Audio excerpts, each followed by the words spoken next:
নমস্কার। আমরা এখন পূর্ব মেদিনীপুর ডিস্ট্রিক্টের অফিসিয়াল ওয়েবসাইটে আছি। এখানে একটি রিক্রুটমেন্ট সংক্রান্ত নোটিফিকেশন পাবলিশ করা হয়েছে। আমরা প্রথমে সেই নোটিফিকেশনটি দেখে নেব, যেখানে ডাটা এন্ট্রি অপারেটর পদে কিছু নিয়োগ করা হবে। এই রিলেটেড একটি বিজ্ঞপ্তি প্রকাশিত হয়েছে 27/12/2024-এ। এখানে মেমো নাম্বার দেওয়া আছে, যেখানে বলা হচ্ছে এল অ্যান্ড এলআর অ্যান্ড আর ডিপার্টমেন্টে ডাটা এন্ট্রি অপারেটর পদে কিছু শূন্য পদ আছে, সেখানে নিয়োগ করা হবে। আর এই এনগেজমেন্টটা হবে সম্পূর্ণ কন্ট্রাকচুয়াল বেসিসে বা টেম্পোরারি বেসিসে। 3 বছরের জন্য এখানে প্রথমে নিয়োগ করা হবে। যদি আপনার কাজ ভালো লাগে সেক্ষেত্রে আপনার যে টাইম পিরিয়ড আছে সেটাকে বাড়ানো হবে, অথবা যে কোনো মুহূর্তে কিন্তু টার্মিনেট আপনাকে করে দেওয়া হতে পারে। এখানে কিন্তু পরিষ্কার মেনশন করে দেওয়া আছে এটা কিন্তু কোনো পার্মানেন্ট জব নয়। সোজা কথায় BL and LRO, SDL and LRO and DL and LRO এই অফিসে আপনাকে ডাটা এন্ট্রির কাজ করতে হবে। টোটাল এখানে শূন্যপদ আছে 19টা। আপনার বয়স হতে হবে 1/1/2025 অনুযায়ী 21 থেকে 35 বছরের মধ্যে।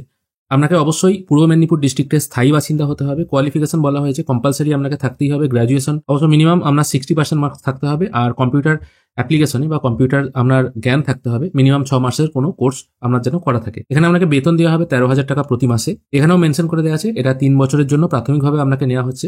যদি আপনার কাজ ভালো লাগে সেক্ষেত্রে আপনার ডেট এক্সটেন্ডেড করা হতে পারে। অ্যাপ্লিকেশন প্রসেস আছে সম্পূর্ণ অনলাইনে। অ্যাপ্লিকেশন প্রসেসটাও আমি এই ভিডিওতে দেখিয়ে দেবো। আর কি কি ডকুমেন্ট এখানে সাবমিট করতে হবে দেখুন। এজ প্রুফ হিসেবে একটা ডকুমেন্ট সাবমিট করবেন, সেটা বার্থ সার্টিফিকেট হতে পারে অথবা আপনার মাধ্যমিকের অ্যাডমিট হতে পারে। অ্যাড্রেস প্রুফ হিসেবে একটা ডকুমেন্ট আপলোড করবেন, সেটা ভোটার কার্ড হলে ভালো হয়। গ্র্যাজুয়েশনের মার্কশিট, কম্পিউটারের সার্টিফিকেট, মিনিমাম 6 মাসের যেন সেখানে ডেট দেওয়া থাকে, মিনিমাম আপনি 6 মাস কম্পিউটার শিখেছেন। আর পাসপোর্ট সাইজের কালার ফটোগ্রাফ এখানে আপনাকে আপলোড করতে হতে পারে। তারপর 9 নম্বর পয়েন্টে বলা হয়েছে কিভাবে সিলেকশন হবে। প্রথমে আপনাকে এখানে একটা রিটেন টেস্ট নেওয়া হবে, যেখানে মাধ্যমিক স্ট্যান্ডার্ডের অ্যারিথমেটিক থাকবে 10 নম্বর, ইংলিশ থাকবে 10 নম্বর, আর কম্পিউটার নলেজের ওপর আর টেস্ট অফ রিজনিং এর উপরে থাকবে 30 নম্বর। টোটাল 30, 40, 50 নম্বরের আপনার পরীক্ষা হবে। আর হ্যাঁ, এই পরীক্ষায় নেগেটিভ মার্কিং আছে, 3টি ভুল উত্তর দিলে 1 নম্বর কাটা যাবে। তারপর হবে প্র্যাকটিক্যাল টেস্ট। লিখিত পরীক্ষা যারা পাস করবে এখান থেকে 95 জন ক্যান্ডিডেটকে ডাকা হবে, মানে 1:5 এই হিসাবে ডাকা হবে ক্যান্ডিডেটকে। এখানে একটা প্র্যাকটিক্যাল টেস্ট হবে। প্র্যাকটিক্যাল টেস্ট কম্পিউটারে হবে 40 নম্বরের, আর ভাইভা হবে সেখানে হবে 10 মার্কস, মানে টোটাল 100 নম্বর যে আছে পরীক্ষা। প্রথমে রিটেন 50, প্র্যাকটিক্যাল 40 আর ভাইভা 10, এই হিসাবে কিন্তু 100 নম্বরকে ভাগ করা হয়েছে।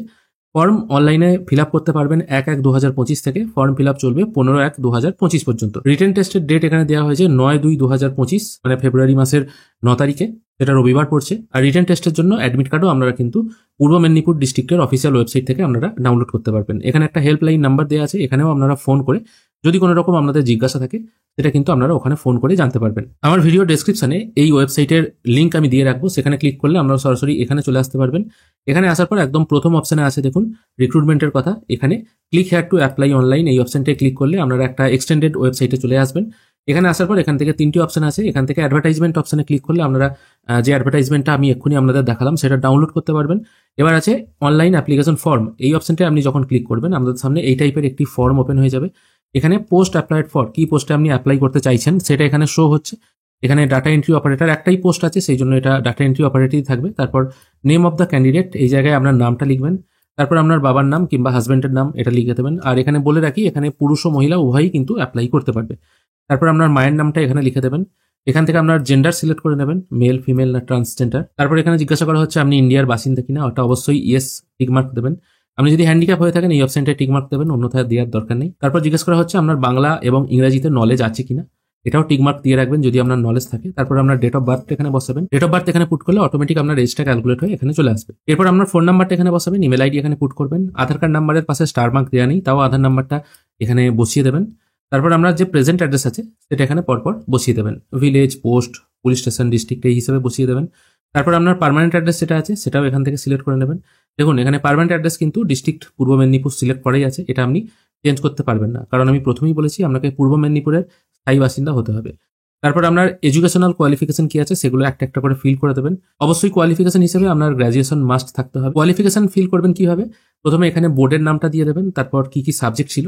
ধরুন এখানে যখন আপনি মাধ্যমিকের সাবজেক্ট দেবেন সেখানে বাংলা, ইংরাজি, অঙ্ক এইভাবেও দিতে পারেন, অথবা বিইএন, ইএনজি এইভাবে শর্ট ফর্মেও দিতে পারেন। কত পার্সেন্ট নাম্বার পেয়েছেন, কত সালে পাস করেছেন, ফুল মার্কস কত ছিল আপনার পরীক্ষায় সেটা দেবেন, এবং আপনার টোটাল মার্কস মানে অপটেন আপনি কত পেয়েছেন সেটা এখানে দিয়ে দেবেন। ধরুন এটা ফুল মার্কস ছিল 700, আপনি পেয়েছেন হয়তো 600, এটা এইভাবে পুট করে দেবেন। এইভাবে কিন্তু মাধ্যমিক, উচ্চ মাধ্যমিক এবং গ্র্যাজুয়েশন বা আরও যদি উচ্চতর ডিগ্রি আপনার থেকে থাকে সেগুলো একটা একটা করে এখানে ফিল করে দেবেন। তারপর কম্পিউটার নলেজের আপনার কি সার্টিফিকেট আছে সেটা এখানে ফিল করবেন। কোন ইনস্টিটিউট থেকে আপনি কম্পিউটার শিখেছেন সেটা এখানে দিয়ে দেবেন, যদি ডিপ্লোমা হয় ডিপ্লোমা দিয়ে দেবেন। তারপর কতদিনের কোর্স করেছেন সেটা এখানে দেবেন। যদি আপনার মার্কশিটে কোনো রকম মার্কস দেওয়া থাকে সেটা এখানে ফিল করে এবং কত সালে পাস করছেন সেটা এখানে ফিল করে দেবেন। তারপর এখানে কি কি আপলোড করতে হবে একবার দেখে নিন। একটা ফটোগ্রাফ আপলোড করবেন 10 থেকে 50 কেবি জেপিইজি ফরম্যাটে। সিগনেচার আপলোড করবেন 10 থেকে 20 কেবি জেপিইজি ফরম্যাটে।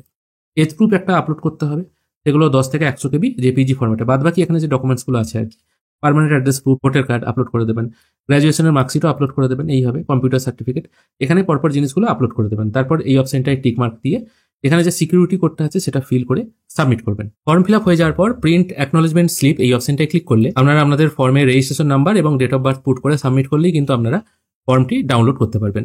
এইভাবেই কিন্তু আপনারা খুব সহজেই ডাটা এন্ট্রি অপারেটর পদে অ্যাপ্লাই করতে পারবেন। এর জন্য কোনো রকম কিন্তু আপনাকে পেমেন্ট করতে হবে না। আশা করি আপনাদের আজকের এই ভিডিও ভালো লেগেছে। যদি ভালো লেগে থাকে অবশ্যই অ্যাপ্লাই করবেন, আর অবশ্যই ভিডিওটি বেশি বেশি করে শেয়ার করবেন, যাতে অন্য কেউ যদি অ্যাপ্লাই করতে চায় তার কাছেও যেন খবরটা পৌঁছায়। আজকের ভিডিও এখানেই শেষ করছি। ধন্যবাদ।